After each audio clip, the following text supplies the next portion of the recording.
Dans le milieu des nostradamologues, il y a une période d'euphorie qui se situe entre les années 83 et 90 à peu près. 83, c'est la parution de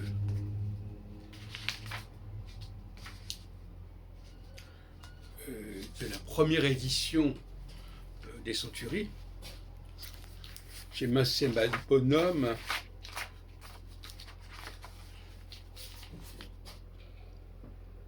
« 1555 »,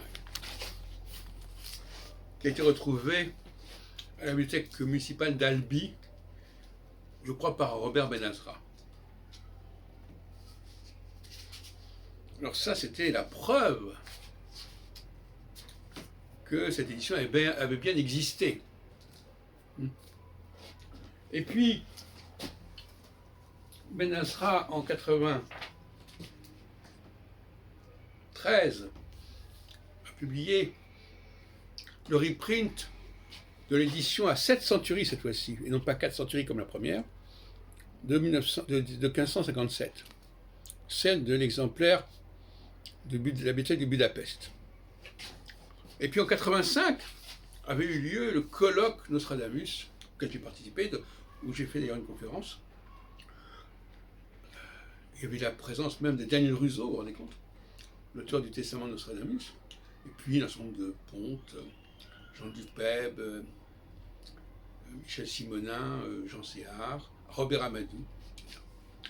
Et en 80, en 2000, paraît aux éditions Michel Chomara, justement, qui est un des instigateurs de ce processus, avec les cahiers d'ailleurs de Nostradamus,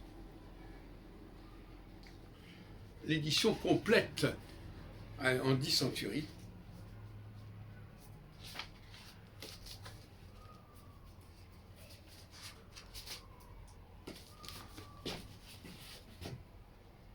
Donc on est en pleine euphorie. On a retrouvé tout ce qui concernait Nostradamus.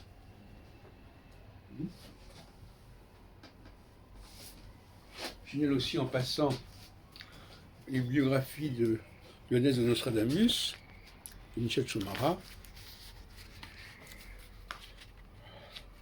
qui date de je ne sais pas quand.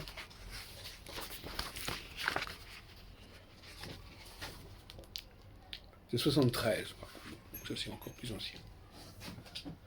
Et puis, donc, paraît en 90-89 la biographie de Nostradamus de Michel Chomara, et en 90, le répertoire chronologique chez Très Daniel de Robert Benazra, avec une préface de Jean Séhard.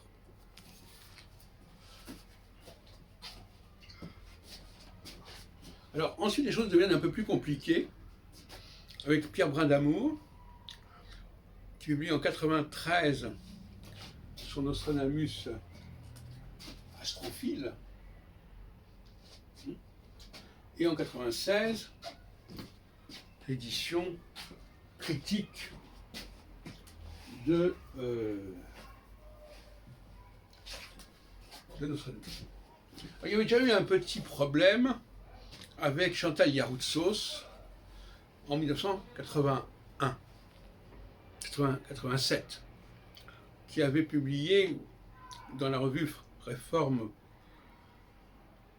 Humanisme et Renaissance un article où elle montrait qu'un certain nombre de quatrains des centuries étaient repris, étaient plagiés de la guide des chemins de France. Ce qui la foutait mal quand même. Parce que finalement, pourquoi est-ce que Nostradamus se serait amusé à ce genre d'exercice un peu bizarre, de reproduire un guide touristique pour fabriquer des quatrains.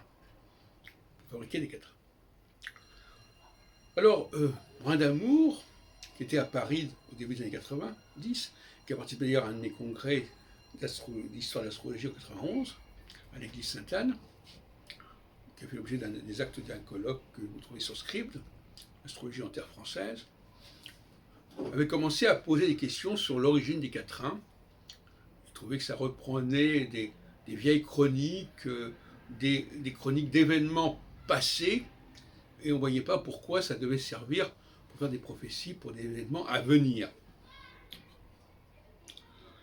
Et finalement, cette période euphorique entre 1983 et 1990, disons, avec déjà d'ailleurs un titre répertoire chronologique nostradamique que j'avais demandé de mettre, qui d'ailleurs montrait bien qu'on n'était plus dans du Nostradamus pur et simple, mais dans du Nostradamique, quelque chose qui ressemblait à du Nostradamus. Tout ça a volé en éclats parce que j'ai introduit moi-même notamment la notion de contrefaçon antidatée. Alors là, contrefaçon antidatée, les fameuses preuves que ces documents avaient existé ont volé en éclats parce que on avait retrouvé effectivement des documents, mais ces documents, ils étaient fallacieux, ils étaient falsifiés. Et donc là, ça a jeté un froid.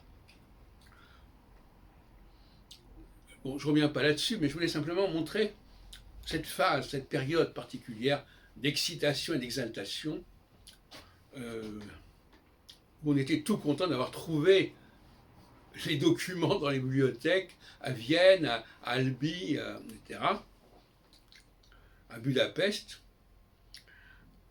sans se demander si ces documents étaient véridiques ou pas. Alors que il y avait déjà toute une rumeur de contrefaçon, déjà du temps de Nostradamus, puisqu'il y avait de faux almanachs, et on le savait, qui étaient parus du temps de Nostradamus. Je ne voulais pas faire plus que ça, je voulais simplement signaler qu'il y a des périodes comme ça d'excitation, et qu'après le soufflet retombe.